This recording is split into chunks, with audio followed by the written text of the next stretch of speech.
বলুন। স্যার আমি আজকে 2014 সাল থেকে সিকেডি পেশেন্ট আর কি, হাই ব্লাড প্রেশারের কারণে। আচ্ছা। এটা আমি আমার প্রথমে কিডনি ছিল 3, তারপরে আমি কিছুদিন কন্ট্রোল করার পরে এটা 1.6 ছিল। এখন এটা ক্রমাগতভাবে বিগত আমি 2020 সালে করোনা ভ্যাকসিন দেওয়ার পর এটা ইনক্রিজ করা শুরু করছি। আচ্ছা। এখন এখন ইনক্রিজ করতে করতে এটা বিগত 6 বছরে এটা এখন 13.1-তে আসছে। কিন্তু আমার অন্যান্য কোনো সমস্যা মানে নাই, আমার হিমোগ্লোবিনটা কমে গেছে, আর পা ফুলে নাই, আমার মুখে হালকা একটু মনে ফোলা থাকতে পারে, শরীরে দুর্বলতা অনেক এই, আর রক্ত কম খাওয়ার কারণে মাথাটা ঘুরায়। আমার প্রেশারটা ওষুধ খেলে কন্ট্রোলে থাকে, মাঝে মধ্যে থাকে না, কিন্তু সবসময় হাই ব্লাড প্রেশার থাকে। কত কত কত রিডিং আসে? রেটিং আমি যখন শুরুতে 2014 সালে ধরা গেছিল তখন। যারা America, Canada, Germany, Italy, London এইসব জায়গায় থাকেন, তাদের একটা ইনকোয়ারি থাকে যে প্যাকেজ নিলে কি সব কিছু পাওয়া যাবে ওই জায়গায়। তো কথাটা হচ্ছে, আমার প্যাকেজগুলো আমি এইভাবেই বানিয়ে দিই যাতে আপনারা ঘরে বসেই সব কিছু করতে পারেন, তার জন্য কোনো চিন্তা করতে হবে না। আপনি যে রাজ্যেই থাকুন বা যে দেশেই থাকুন, সব কিছু নিজের ঘরে বসেই করতে পারবেন, সেটা তার কোনো অসুবিধা হবে না। আর যাদের অ্যাপয়েন্টমেন্ট লাগে তারা শুধু হোয়াটসঅ্যাপ করবেন, যে নাম্বার দেওয়া থাকে। অ্যাপয়েন্টমেন্ট নিলে আমার সাথে শুধু সাধারণ কথা এবং প্যাকেজের দাম জানতে পারবেন। ধন্যবাদ। 200 কত পাইছিলাম, 265, আর নিচে হচ্ছিল 130-40। অনেক বেশি। জি, এখন আমার এখন থাকে ধরেন ওষুধ না খেলে 150-60, নিচে 110-105 এরকম ওষুধ না খেলে। আর ওষুধ খেলে থাকে, কিন্তু ম্যাক্সিমাম সময় ভালো থাকে, আবার অনেক সময় খারাপ থাকে, মানে কন্ট্রোলে থাকে না। আপনার সিমটমস না হলেও শরীরের কন্ডিশন তো ভালো না, মুখ থেকে বোঝা যাচ্ছে। একটু পায়ের নখগুলো দেখান তো। এই যে স্যার,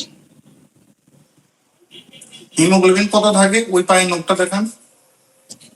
হিমোগ্লোবিন এখন বর্তমানে আছে 6.1। সেই জন্যই তো মুখের অবস্থাটা ভালো না, অক্সিজেন স্যাচুরেশন হচ্ছে না, কিডনি স্ট্রিন আর ক্রিয়েটিনিন আছে এখন 14। আমাকে ডাক্তার দেখালাম, ওরা বললো যে ইয়ে করার জন্য, এটা কি মানে ডায়ালিসিস করার জন্য ক্যাথলা করতে, আর হচ্ছে প্রস্তুতি নিতে আর কি।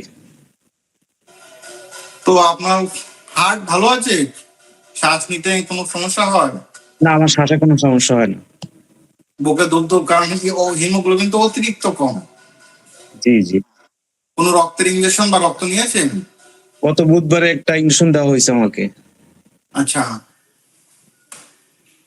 শুধু আবার এক এতটুকুই? সপ্তাহ পরে দিতে বলছে আর কি। প্রত্যেক সপ্তাহে 1 টাকা, তাই তো? জি জি জি, 5,000 ইয়ে আর কি, ইউপি। বুঝতে পারছি। দেওয়ার পরে বেড়েছে কিছু? আমি তো বুধবারে দিছি, এখনো টেস্ট করি নাই। দেখুন, আপনার কন্ডিশন ভালো না, সিমটম অন্যান্য পেশেন্ট আর আপনার মধ্যে যেটা মুখ দেখেই বোঝা যাচ্ছে, অক্সিজেন আর হিমোগ্লোবিন কম হওয়া মানে লিভার ফিভার সবকিছু ইন্টার্ন, যত ডাইজেস্টিভ ট্র্যাকের যা যে অর্গান গুলো আছে প্রত্যেকটা অর্গান এফেক্টেড, যার জন্য হিমোগ্লোবিন এত পড়ে গেছে। ঠিক আছে, কিডনি তো স্ট্রিং হয়েছেই। তো বোঝা যায় না এইসব পেশেন্টের হঠাৎ করে অক্সিজেন লেভেল ডাউন হয়ে যায়, কারণ হিমোগ্লোবিন অনেক কম, তখন আর কিছু করার সময় থাকে না। জি জি একবারে ক্লিয়ার কাট কথা আমি বলে দিচ্ছি। জি। তো কথাটা হচ্ছে, এখন ডায়ালিসিস করাবেন সেটা আপনার ব্যক্তিগত বিষয়, কিন্তু ডায়ালিসিস করালে যে লিভার ঠিক হবে কিভাবে ঠিক করবে সেটা আমি জানি না। ডায়ালিসিস করলেই কি ক্রিয়েটিনিন নর্মাল হয়ে যায় এরকম কোন রোগী আমি আজ পর্যন্ত দেখিনি। যেটা আমার প্রসেস থাকে, সেই প্রসেসে রোগীকে কন্টিনিউয়াসলি গাইড করে তারপর একটা জায়গায় উঠানো হয়।